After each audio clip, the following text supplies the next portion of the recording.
Morning, morning. Helping me out at the desk for the next 60 minutes, the chef and green campaigner, Hugh Fearnley-Whittingstall, is back with us. Dame Sharon White, the boss of John Lewis, and Lord Michael Howard, the former Tory leader and one-time Shadow Chancellor. A very warm welcome to all of you. Let's start, as ever, with what is making the news this morning. Let's talk straight away to the BBC's Daniela Ralph, who can tell us more about that now. Daniela's in the newsroom. What has happened here?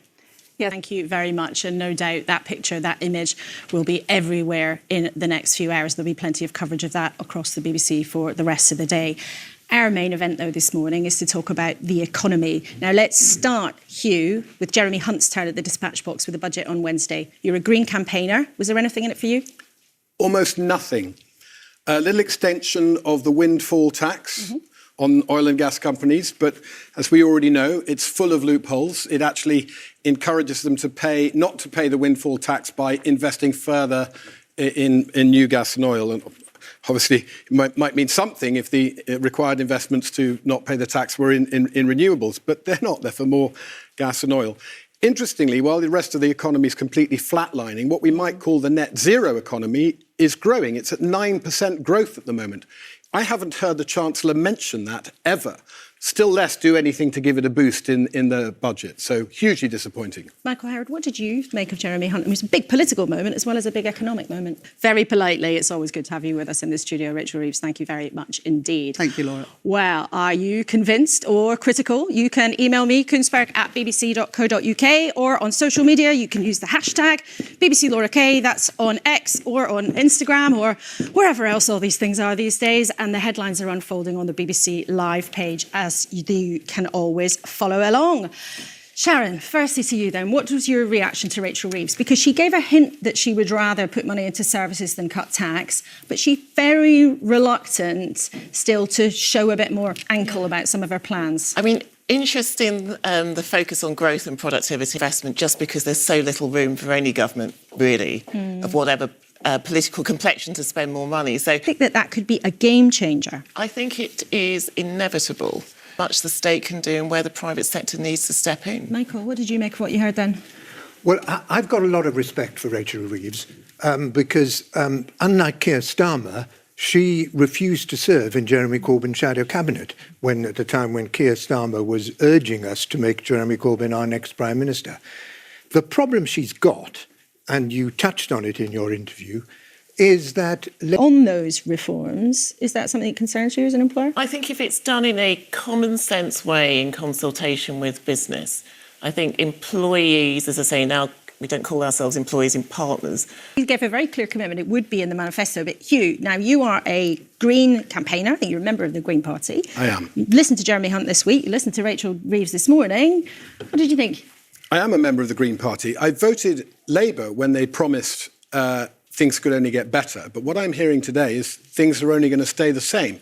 What Labour's become very good at is ruling things out. They keep saying, well, we're going to... with some idea of somehow calming a stressed electorate, they keep ruling out things that would actually make me much more likely to vote for them. I mean, they've ruled out £28 billion on green energy. They've ruled out cancelling the new oil and gas licences, which are completely unnecessary and should be cancelled. They've ruled out proportional representation, even though their own membership voted for it at conference. They've ruled out working with the Progressive Coalition, working with the Green Party and the Lib Dems. And they've ruled out one thing that I think we should focus on for a minute, because we need to raise more tax revenue. We absolutely must.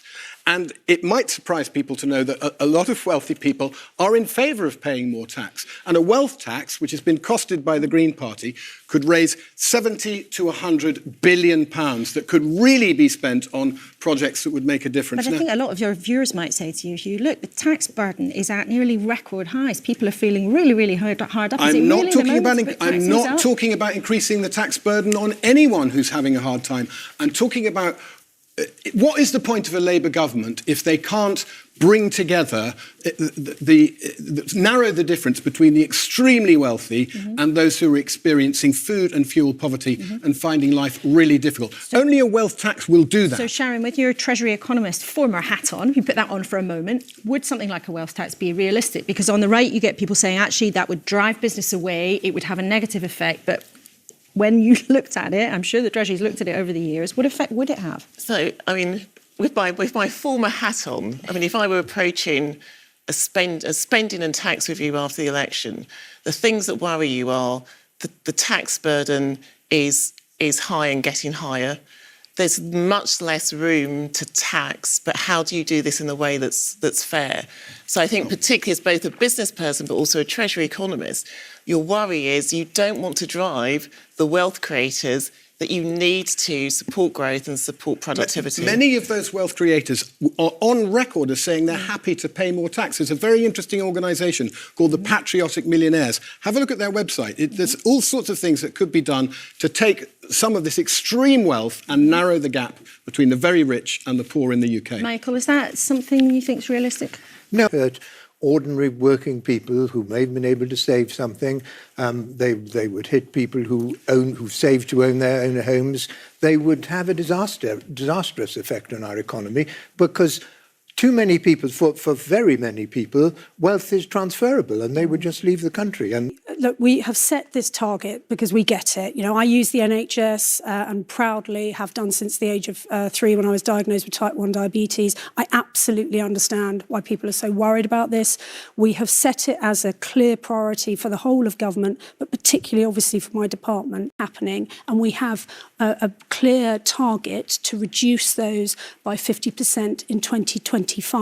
This is why this package of support is so important, because as well as the tax cuts and the productivity plan for the NHS, we are also investing further in areas that we know make a real difference. So we're investing in more midwives, but we are also importantly rolling out training for 6,000 staff across England to help with neonatal resuscitation, because that is such a delicate and careful operation to undertake. And in addition to that, we're helping roll out some really significant pilots that we've tried to help with brain injury, because again, that is a significant factor that we want to reduce and stop. Something else that is very significant in terms of the pressure it puts on the NHS is a subject that one of our panellists is very passionate about, tackling obesity and helping people look after their health a bit better. And Hugh, you have a direct question for the Health Secretary on this. I do. The subject is obesity, and it's interesting, Secretary of State, you haven't mentioned it at all. It's the single biggest factor in the ailing health of the nation. Treating obesity is the single biggest cost to the NHS. We've got approaching 3 million people who are long-term sick.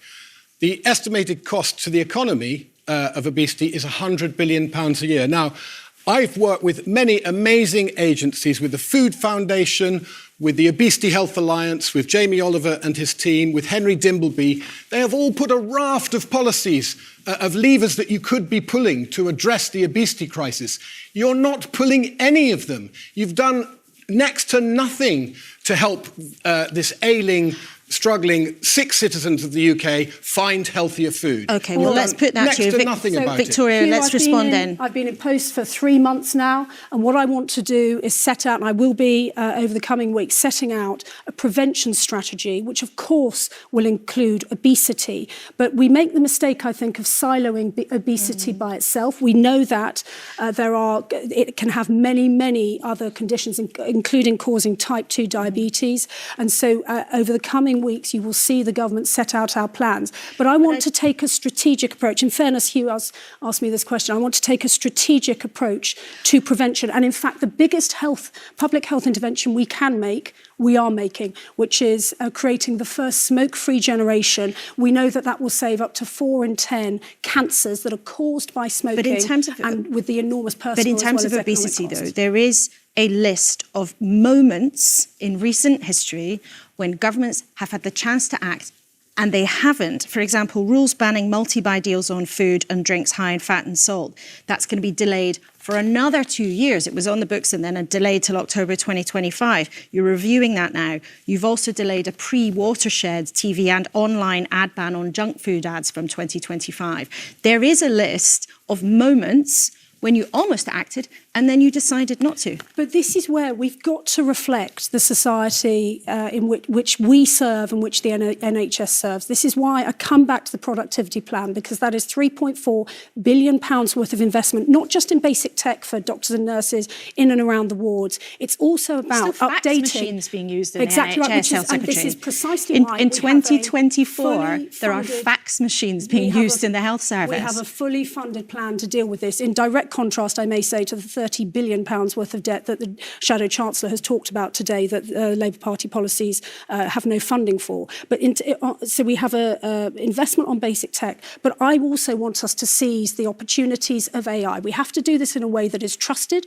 by patients and by clinicians, but we need to do this. And there, for example, the NHS app, at the moment, we have 3 out of 4 adults with that app on their phones. That is, any tech company would be very pleased with that. We've just made it, we've expanded it so that we can have our repeat prescriptions on this app. That saves us as patients 18 minutes on average each time, saves GPs 3 minutes as well.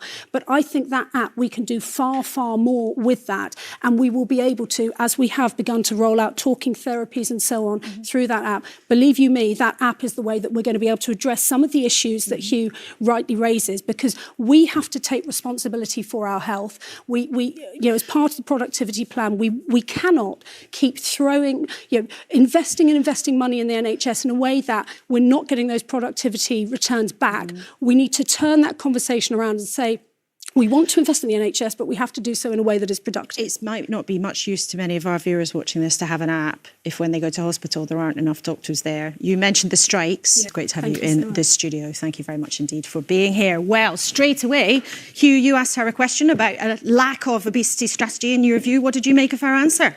Well, I didn't hear any obesity strategy. I sat down with Jeremy Hunt in 2018 when we made Britain's Fat Fight for the BBC. I had to chase him a long time to get the interview, but when we had... Literally? Literally, actually, at the Conservative conference. Absolutely literally. He actually physically ran away from me at one point. But finally he agreed to give an interview, and in it he said, and you can hold me to account, and I rewatched it yesterday, you can hold me to account on this. It is our stated aim to reduce childhood obesity in the UK by 50%. Now, I just heard the Minister make another claim of reducing infant mortality by 50%. I would say be very, very wary of a Tory minister promising you to reduce anything by 50%, because they've done nothing. They haven't made a tiny dent. We're exactly halfway through. But 2030 was the date, 2018 was the interview, we're 2024, we're 6 years in, they've done nothing. And you absolutely rightly pointed out, there's a whole raft of policy levers they could be pulling. If they were serious about tackling obesity, they'd be pulling all of them. OK, well, let's see what she says this week. She's promising a prevention strategy, so we'll look at that carefully when it emerges. Well, I'm sure you'll have views on that, Hugh, but thank you. Our main quest this morning, though, was to use technology to improve productivity in the health service. I think that is a real game changer. And if we can do that, not only in the health service, but across our public services, they will be transformed. Hugh, now you're no fan of, either of the big parties really, but particularly not the Conservatives. But is there a point here, actually, what we have to do, what everyone has to do, Sharon suggested consensus, is have a proper good look at spending taxpayers' money more wisely, being more careful with it? Of course we have to spend it more wisely. And part of that is spending it on the green economy, because we have to make that transition, and the longer we leave it, the more expensive it will get. So if any sector is wise to spend on, it's a transition to the green economy. And Labour's now shrunk back from that. The Tories haven't been doing it anyway. So it's a real concern that this isn't getting the attention it needs. Sharon, just lastly to you, John Lewis, results coming this week. I know you've had quite a tricky time when you've been there, but the results this week, are you optimistic, looking to have a good day, back in the black? I'm feeling very hopeful. We're making progress. And job cuts on the horizon. You've talked about bold changes coming. Yeah, we're having to take some... it's interesting, the conversation we've just had about public services and productivity, and it's something that every business is doing. We're trying to sort of simplify the way we work so that our partners, our amazing partners who've worked so hard over the last year, have got more time in front of customers, is the way we're trying to do it. OK, well, we've very much enjoyed having all three of you give us your time on this Sunday morning. Thank you all very much indeed for being with us. Huge thanks to my panel. Huge thank you, of course, to you for watching. And also thank you for sending in your questions and your messages.